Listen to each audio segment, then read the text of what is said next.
Hello and welcome to your poetry book template. I'm going to show you a few things to help you use it. First, the most important thing is you need to go to File, make a copy to get your own copy so that you can edit, because you can't edit on my copy. You can rename your project here, title it title of your book, whatever that may be. And you can see that I've included the measurements of this book in the file name for your reference. If you want to resize it, you have to get the Canva Pro if you don't have it already, and then you can resize to different page size. But I think 5¼ by 8 inches is a really great size for a poetry book. It feels good in your hands, and it also looks good on the bookshelf. It's not too big, not too small. I'm happy with it. So I suggest just leaving it this size. And the next thing to know is that I have some ruler guides set up. And to see them, you go to File, Settings, Show Rulers and Guides. You can also do the shortcut, Shift-R. But this turns them on. You can see it makes it kind of hard to see the text, but it's very helpful for placement of text boxes and where I put them in the design. So if you move something accidentally, you can look at another page and see where it needs to be moved back to. To turn them off, we can press Shift-R and they go away. Or if that doesn't work, you can go File, Settings, Show Rulers and Guides, see how it's checked. Just click it again and it will uncheck it. Look at this view to see all of the pages. All the blue text that you see, you're going to delete those text boxes before you publish your book, but leave the pages. I included 4 blank pages at the start of the book to give it some room to breathe before you get to your title page. Then you have your title page, your copyright page, dedication page, another blank page to keep things moving nicely and give things space, table of contents, and then you start with section 1. And section 1 is going to be your first page, number 1. So the most important thing to know about this template is that right pages and left pages are formatted differently. This is because when you bind a book, you have a thing called a gutter, which is where all the pages go and attach together, and they're glued together right there. And then when you open it, you're not going to see all the way to the very edge of the page. So you need to account for some space so that when you open the book and look at it, your text looks like it's in the middle, even though it's not in the middle of this page. So right pages and left pages will be different because the gutter on a right page is right here on the left where it's bound. And then you flip the page and then it's bound here because this is the back of everything that is printed on this page. So you can see the spacing if we turn on our rulers. From the side, we have 1, 2, 3, 4, 5, 6, 7 to get over to the text, and that's the same on all right size pages. There'll be 7 over here, and this will be 5. 1, 2, 3, 4, 5. So this is in the center because basically I counted these 2 blocks will be the gutter where you won't see it. And then you've got 5 here, 5 there. And this title of your book is centered with this text to make sure everything lines up beautifully. On every right side page, you will have the title of your book, and on every left side page, you will have your author name. I suggest going through and copy pasting the title of your book into a bunch of right side pages that you think, as many as you think you'll use, and then your author name into a bunch of left side pages. It just goes quickly that way to get that sort of formatted out. And then you can come back and start filling in poems. I've separated the title and the text so that you can easily get the title formatted. This is slightly bigger than this, and this is also in bold. If you want to change the font of your book, you can go here in Canva, and let's say you want to use this font. Press that, and we'll change it there. Also, down here it says change all. So all the font in this template is Laura. Every single thing. Nothing is out. There's nothing different. So if you press change all, it will change all the font consistently through the book. I'm going to take it back to Laura just so it stays like that. But that's an easy way to change the font. I suggest formatting, like kind of, finding your first 2 or 3 poems, copy and paste them in. So you get your first 3 pages done, and see how you like everything looking, how the text looks, how the size looks, how your author name and the title of your book all looks together, and make changes there. And then once you get it looking really like you like it, and it helps to have your own poem in there, because you might have longer lines, stuff like that. But once you get it all in, then change the text for everything, and the text size too, if you need to adjust your text size. Change it for the whole thing once you've really decided that you like it, just working with a few pages. And the other thing is, I like to have, where should we go for this? I like to have images in by my page numbers. And there's a lot of free images you can use from Canva. So if you go to Elements, you can search for like line art flower. That's a good one right there. Graphics it gives you, so you can go see all. Graphics is usually what you'll want. And all the ones with crowns, you need the Pro version to access. So if you have Pro, that's great. But if you don't, just find one here that doesn't have a crown and click on it, and it puts it into your design. And then you're going to want to make it small.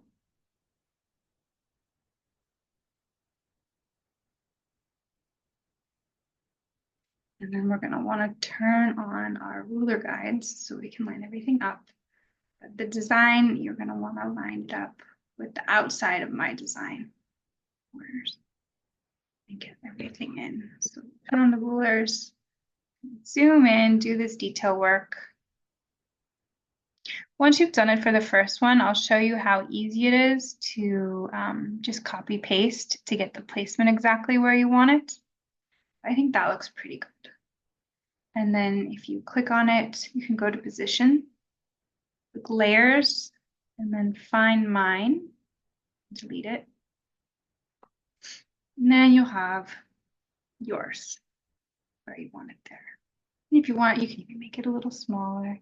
Just make sure the bottom is 1, 2 up and 1, 2 over. So then you have this nice even white space going around the corner like that. And the number is 3 over, and it's justified to go to the right. And on the left pages, it will be justified to go to the left. So it's like all the way pushed over. And that looks nice there. So now for the left page, you're going to want to select it and copy. You can press Control Copy, or you can just copy like that. You want to come down to your left page. And I like to flip it, flip the image. So you're going to want to paste, Control V. There it is. Now to flip it, you want to go flip and flip horizontal. And so it kind of changes like that. So it'll be like a nice mirror image of your old one. And then you can delete this, or you can line them up on top, whatever you want to do. But I know that I need 2 and 2 here. Again, like that. And that's how I want it to be.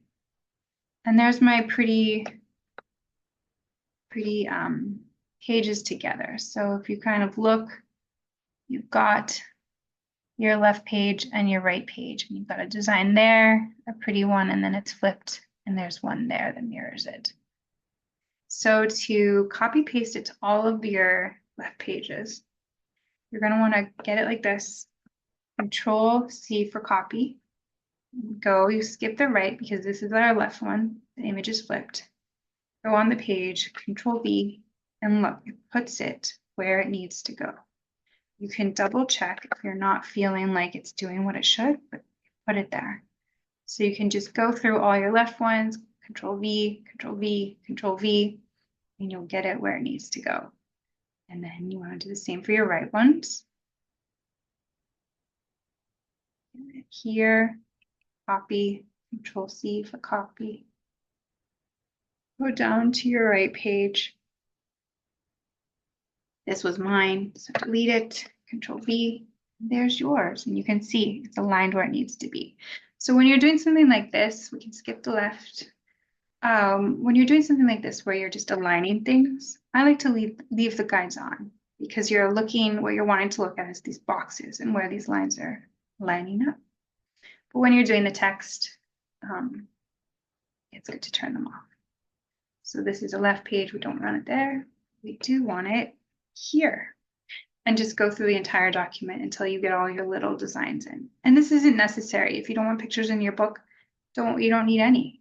But I thought it was a nice detail for a poetry book to include them. I did the same thing here on the dedication page with the line drawing. And then I put, as the page numbers, I flipped it to the contents page. And again, these two are aligned with the bottom and the right on the side, and then here, the bottom and the left on this side, because we've got a gutter and then we start. And these, I took the transparency for the transparency buttons right here. Look at, I took it down to 44. If you go all the way up, you've got that dark line. I wanted it at 44. You can also just type it in, get whatever you want. It's the same as the other one. I found that looked good when I printed the book and it had a large image. I found it looked better, like a little lighter. These ones down here, since they're so small, the little page images, they need to be dark so that they'll be seen. See, even that looks pretty faint when you're looking at this page, but when you print it, it looks nice. Another thing that you might encounter is poems that take up more than one page.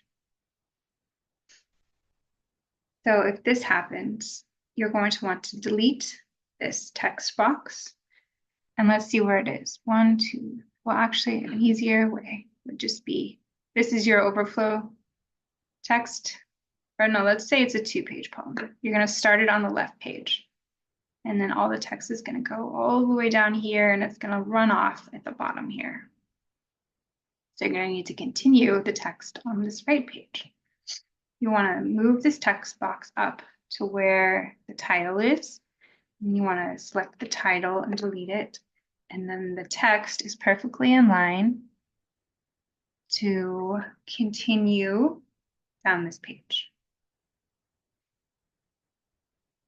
I wouldn't get the text too close to the page number down here. I would give it at least like 4 boxes of space before you get to the bottom, just so it has some breathing room, especially if you're using an image here to keep things moving. I like to cut my poems with a stanza. I don't like to cut if the text needed to be moved over. I wouldn't like to take half a stanza and move it over.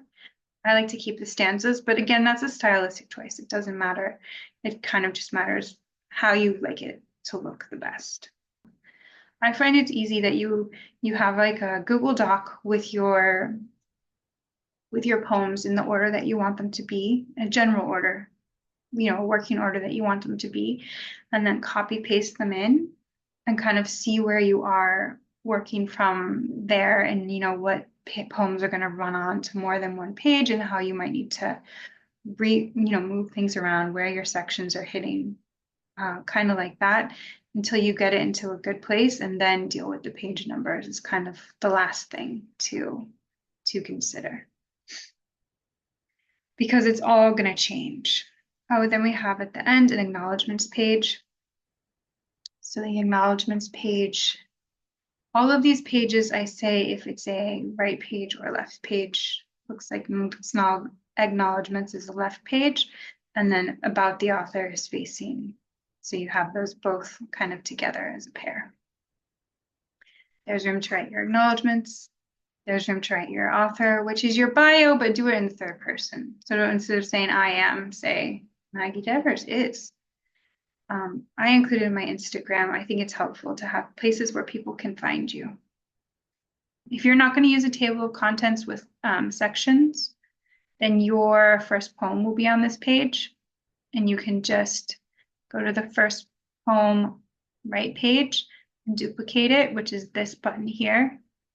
Duplicate page, and then move it up with this arrow. So move it up, and now it's where section 1 would be.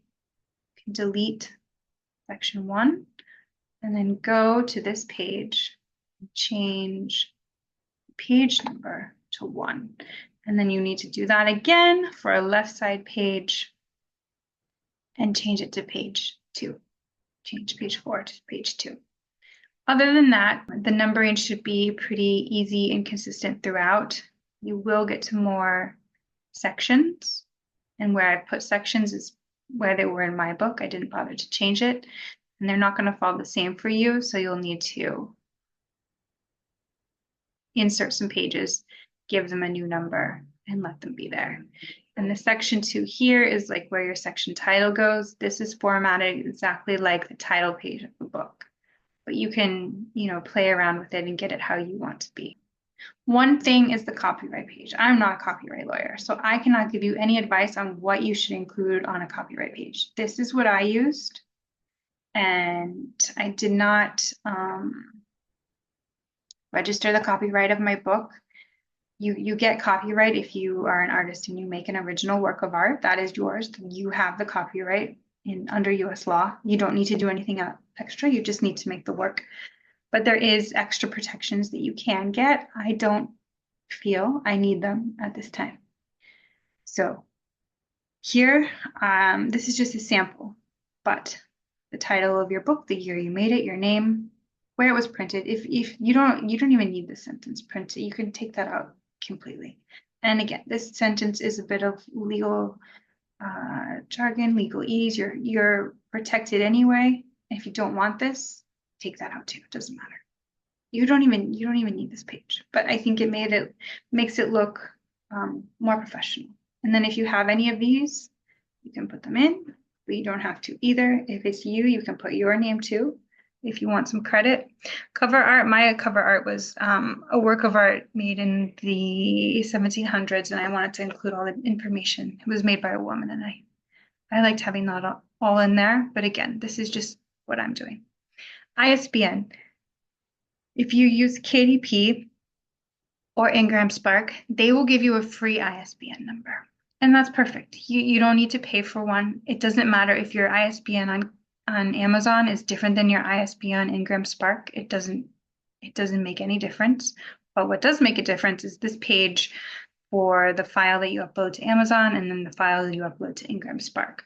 So you're going to have two separate files because the ISBN numbers will be different so that they correspond to what they are there. And then to get the free one, you do have to begin the publishing process and get to like a certain point where they ask you, do you have one or do you want one? And you can say you want one and save it to there, and then it will give you the number and you can plug it in here. And then we get to more blank pages. I suggest that you read the blue things. Some of it is going to be a repeat from here, but it'll be helpful reminders, especially as you're going through and you might forget all of the stuff that I'm telling you. But in here, I'm saying that after you get it done and it's time to export, you're going to go share, download, and then you need to change the file type. You need a PDF for print. For printing. The color profile is fine. It's black and white, so it's not gonna matter. If you have Canva Pro, you can do CMYK, but really the colors are not gonna matter on something that's black and white at all. And even for your cover, RGB is fine. It's really fine, unless something totally weird happens with your proof, then you can think about it, but don't worry about those so much. And then you just press download, and then you'll get the file, and that is the file that you will upload to KDP, Ingram Spark, any of those. But I like to go that far, get my file, have it as ready as I think I need to have it, as ready as possible. Download that and order the proof print, and that's what I edit from, because I can get my pen, I can get in the book. It's like having a manuscript, but you're editing the words and also kind of the spacing at the same time, making sure that it runs the right way, that it feels the right way, that the sections feel right, that this poem next to this poem kind of feels right thematically. This poem after this poem is like a good kind of journey for the reader to take. I liked that. I ended up moving a lot of things around, which gets difficult because then you're moving a lot of these pages around. Because if it was on a right page, then it's going to be on a left page and things like that. But if you stick with it, it does get to where you need it to go. I only edited in my Canva doc. So if I wrote, an edit in my book, I would come here and put it in. That meant at the end, my Google Doc did not match my Canva doc. So I had to go copy paste again to get everything lined up, just as a way to, I knew the book was perfect how I wanted it.